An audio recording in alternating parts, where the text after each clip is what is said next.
That's why we reported it to Child Protective Services. CPS. Those words came from my mother, Elizabeth, in a voice that trembled. Her tone practically wept with self-pity, as if she were trying out for the part of some tragic heroine. She gripped the edge of the dining table, weak and frail, like she was the real victim of some horrific crime. On the polished surface of the mahogany, her pale knuckles stood out starkly. Even the quiver in her fingers felt meticulously planned. A flawless performance. Her eyes shimmered, on the verge of spilling tears. But behind that glossy veil, I saw a glint of something cold and utterly merciless. I clenched my jaw so hard that I felt the heat of my rage might burst the veins pounding in my temples. It was a miracle my voice didn't crack. If I lost control now, they'd win. I had to remain calm, ruthless, and present only the facts, like a blade held to a throat. On what grounds? Because while you abandoned your children and flew off to Europe, I was the one funding your little indulgences with my hard-earned money. But you left the kids behind. My sweet baby was left alone for an entire week. Christina's shriek was sharp, hysterical. Her eyes blazed with hatred, glaring at me like I was some parasite that needed extermination, or a scapegoat to bear the weight of her miserable life. Her face, twisted in rage, held no trace of the beauty people used to envy. In that instant, whatever faint, fragile shard of compassion I still held for them as family shattered like glass and vanished without a trace. It started with one phone call from my mother. Late at night, just days before a major project launch. I was still at my desk, bathed in the glow of the monitor, deep in code. The ringtone sliced through the silence, yanking me from my focus. I frowned, glancing at the screen. The name Mom lit up the display, and unease coiled in my chest. Tracy, I'm sorry for calling so late. It's about your father. I need your help. What she told me about my father Richard's condition was unbearable to hear as a daughter. She wept, describing how he had lost everything. His business, his retirement funds, even his will to live. She pleaded, saying he had no motivation to find work again, and soon they might not even make the mortgage. It was an emotional trap, too polished for any daughter to ignore. My brain was fried from endless hours of work. My judgment, clouded. So please, Tracy, just for a few months. Live here with us. Instead of rent, could you help with the household expenses? Just a little? Looking back, it was all a carefully orchestrated scheme, a trap to cage me inside the house I grew up in. But back then, exhausted and bound by the curse of family loyalty, I only felt a desperate urge to help. And I could help them. I had the means. My name is Tracy. I'm 29. I work as a software engineer at a major tech firm. In this industry, results are everything. And I'd proven myself.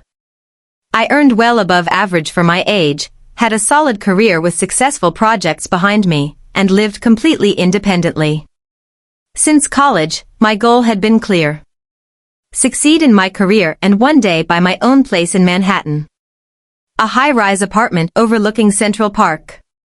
I worked tirelessly toward that dream, saving almost everything into a special account.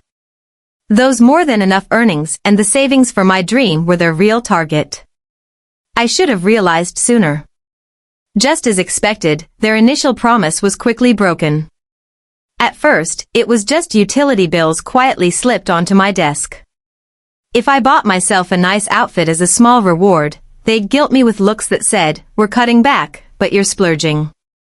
At night, while I worked in my room, the sound of their laughter drifted up from downstairs, stabbing through the walls like knives. It was as if an invisible glass wall separated their world from mine.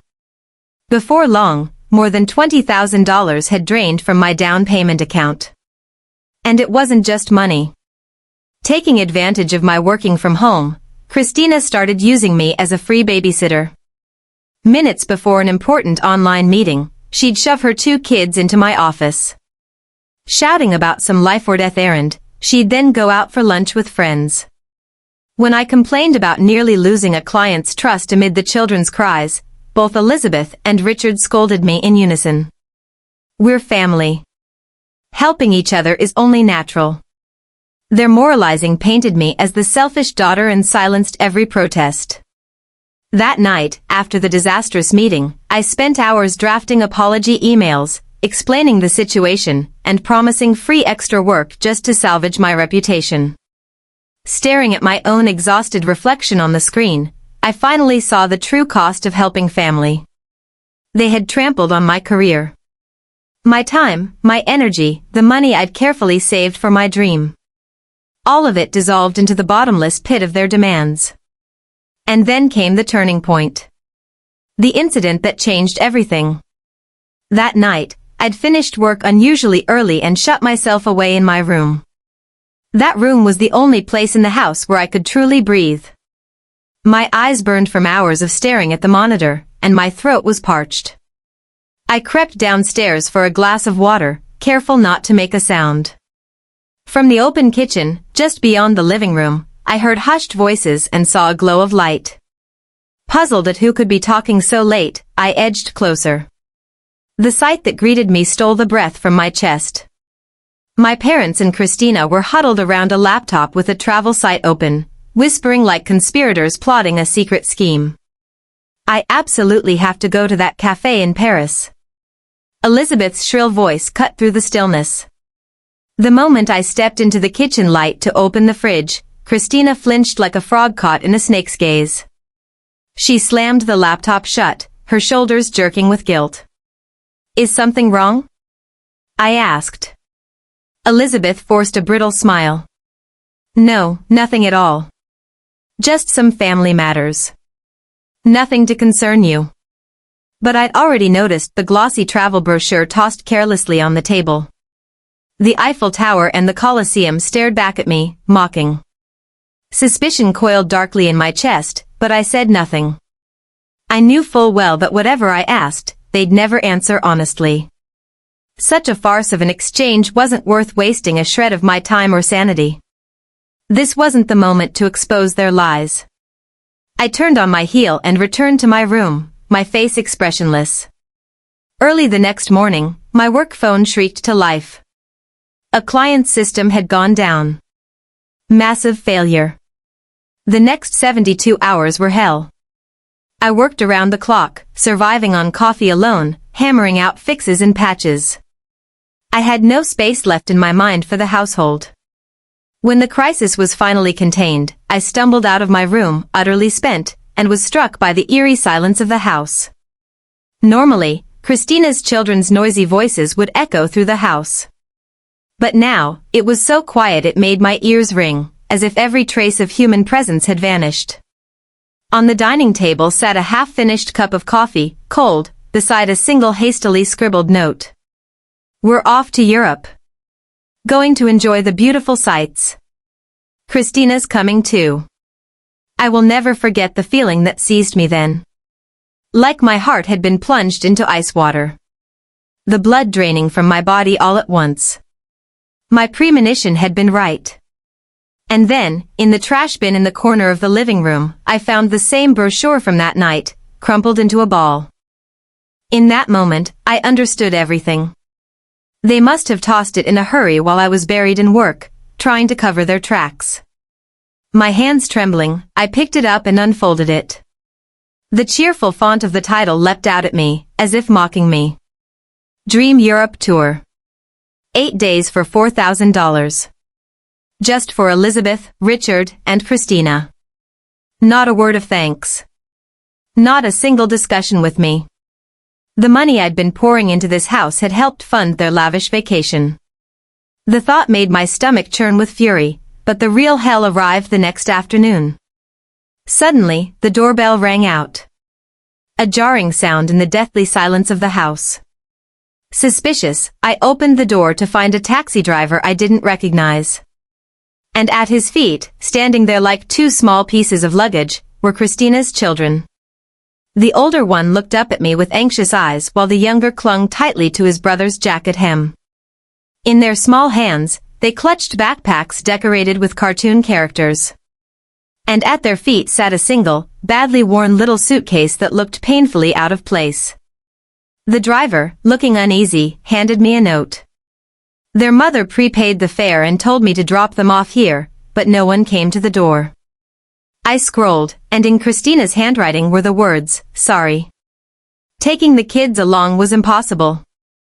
They're yours now. Good luck." My mind went blank. I ushered the children inside, thanked the driver mechanically, and shut the door. The children stepped into the living room, unsettled by the unfamiliar silence, and stood there awkwardly, with no idea what to do. Looking at their small, helpless backs, pity surged through me, stronger even than my anger. And as if on cue, as though she were watching from above, my phone buzzed coldly. It was Elizabeth, calling from Europe. We decided to send Christina's kids back home. So take care of them. We'll be enjoying our vacation for a while. When I read that message from Elizabeth, my mind went blank.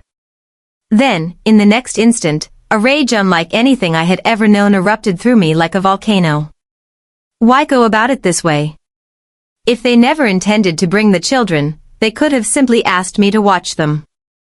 The moment that thought struck me, everything clicked into place like the final piece of a puzzle. My blood ran cold, and yet fury boiled up, scorching. Of course, they had known. If they'd asked me directly while I was home to watch the kids, I might have refused, or at least set conditions.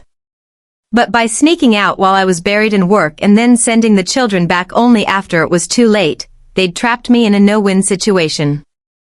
I couldn't escape or even complain. This wasn't simple spur-of-the-moment neglect.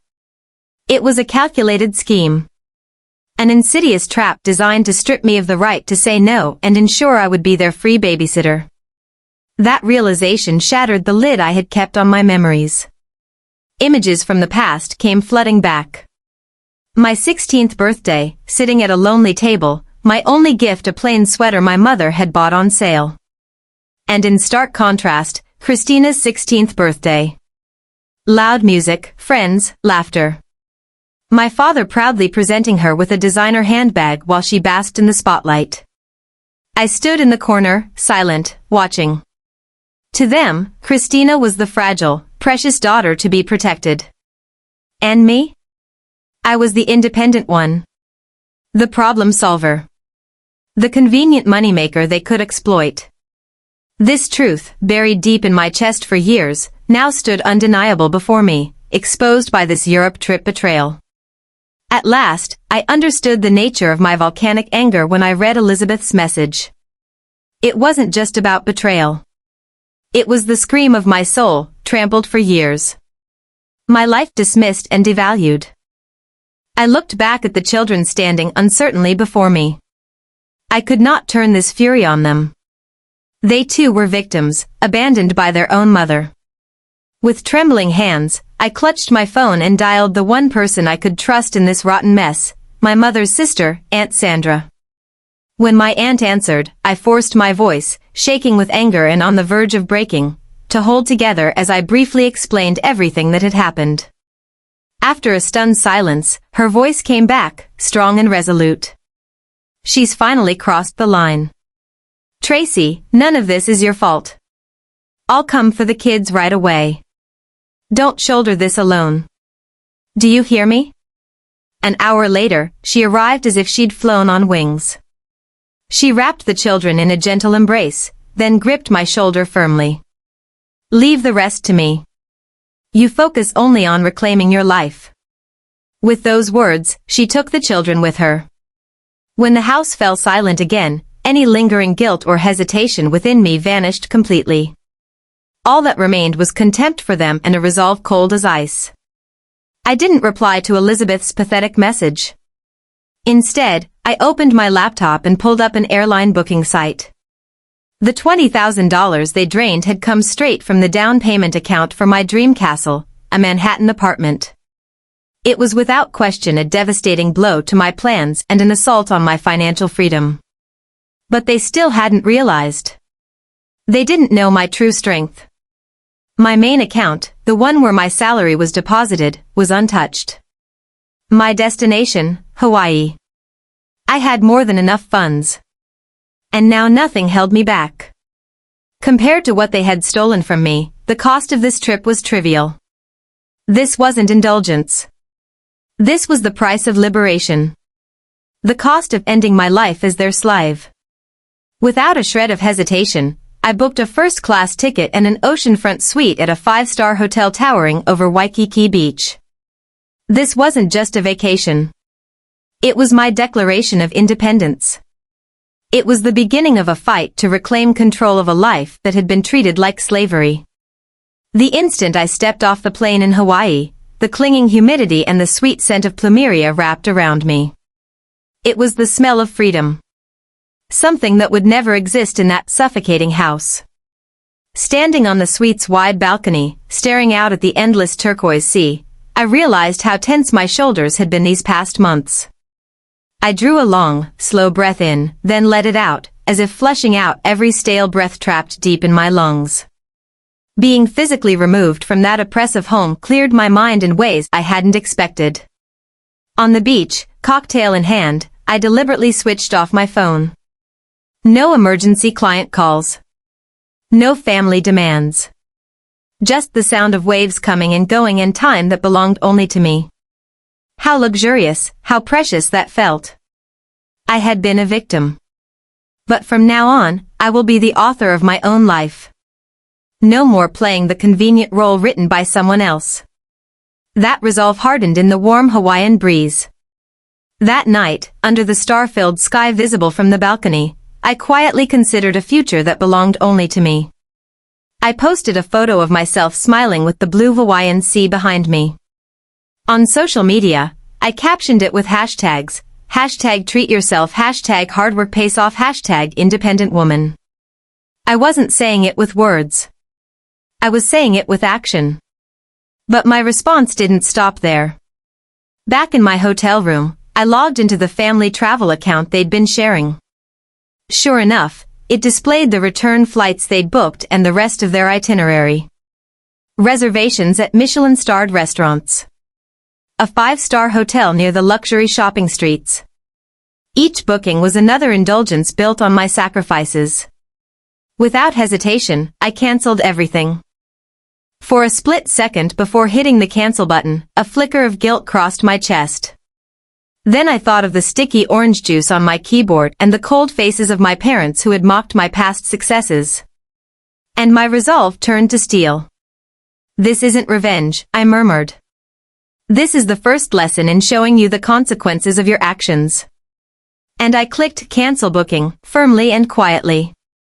I started by canceling their most anticipated dinner, the grand final night. Then I canceled the downtown suite. Finally, I canceled the first-class return flights. Dismantling their dream piece by piece gave me a cold satisfaction. Just imagining the panic of being stranded in a foreign country without a place to stay or a way home made my chest tighten with grim pleasure. After a week of that dream holiday, I returned home, sun-kissed. And as I'd expected, my family was waiting in a fury, having somehow managed to get back on their own. The living room looked as if a hurricane had passed through. Scattered toys, food crumbs, and travel bags tossed about. Then the madness began. They put aside their own abandonment, and to make me look like the criminal who'd abandoned the children, they filed a false report with Child Protective Services. They were no longer my family. They had become ugly monsters who'd gladly destroy someone for their own desire. What followed was nothing but insults. Christina screamed hysterically. If you'd just paid all the money properly in the first place, none of this would have happened. You were stingy and forced us to cut costs on the trip. Her twisted logic made me dizzy. My father tried feebly to defend them, but his words were cut short by the hardness of my stare. There was not an ounce of guilt on their faces. Only anger that their plan had been ruined and panic at the thought that the money tree had chosen to walk away. I dismantled their arguments one by one, calmly but with an icy edge. No ill intent?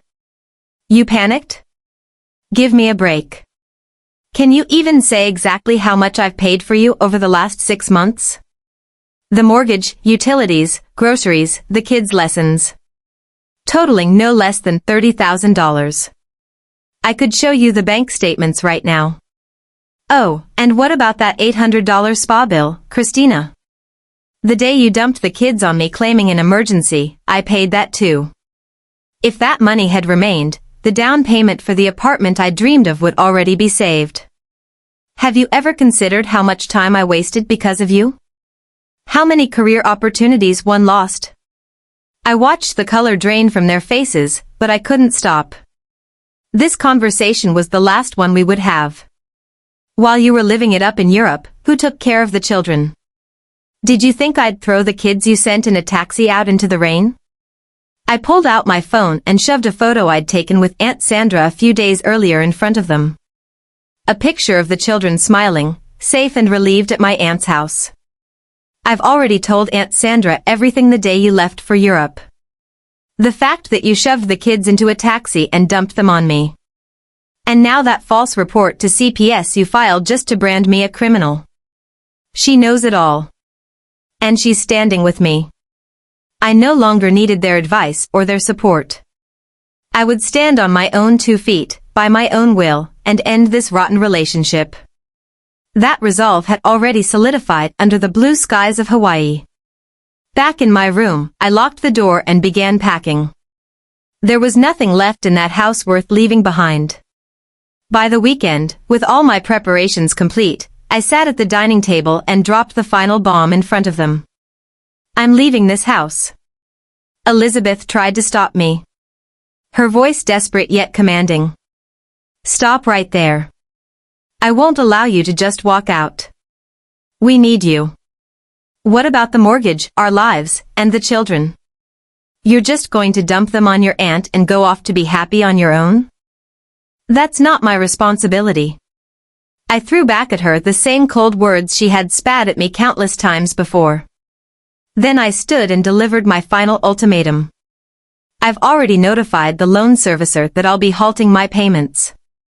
And as I said, Aunt Sandra knows everything, including the false report to CPS.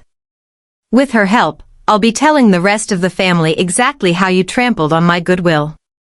I saw the blood drain from Elizabeth's and Richard's faces. For them, reputation was everything. Oh, and one more thing. I pulled a stiff business card from my bag and slid it across the table.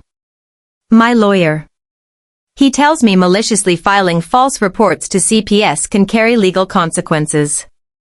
From now on, if you want to contact me, you go through him. I will not take any direct calls from you. Christina murmured, stunned, how are we supposed to live without you? I met her eyes directly and gave my final words. That's no longer my concern. The next morning, I walked out of that house without once looking back. The sound of the front door closing behind me was like the booming cannon that signaled the start of a new life. After the lawyer's official notice was delivered, all contact from them ceased. About 6 months later, Aunt Sandra called me with news of what had become of them. It was fittingly nothing but the consequences of their own choices. Without me, their greatest source of money, the house quickly fell into foreclosure. Richard, once so proud, was now working in a warehouse for low hourly pay, bowing his head to colleagues far younger than himself. Elizabeth, who had always cared more about appearances than anything else, had been exposed to the entire extended family and was now shunned by all. No more invitations to gatherings, just lonely days in a cramped apartment. And Christina, raised spoiled all her life without her free babysitter and ATM, was struggling to raise her 2 children, working days as a supermarket cashier and nights as a waitress in a diner. Even hearing all this, I felt no joy. Only a quiet acknowledgement that this was the path they needed to walk, to finally face their own lives. As for me, I had just signed the contract for my new apartment in Manhattan. From the window stretched the beautiful night view I had earned with my own effort.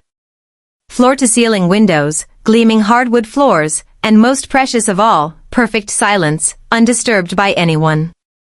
A jewel box of lights glittering across the skyline. A single voicemail from Elizabeth still lingers on my phone. I'm truly sorry. Just a single sentence spoken in a trembling voice. That was all the message contained, and I still haven't been able to delete it. There was no trace of the performance she once clung to. Only the sound of utter exhaustion. It isn't nostalgia that keeps me holding on to it. It is a hollow pity, a faint recognition that perhaps they too were victims of their own weakness and distortion. And for me, it remains a reminder, a vow to never repeat the same mistake, a cornerstone for my new life. Looking out at the night view, I drew a deep breath. Quietly, but with certainty. Knowing at last that I had taken my life back.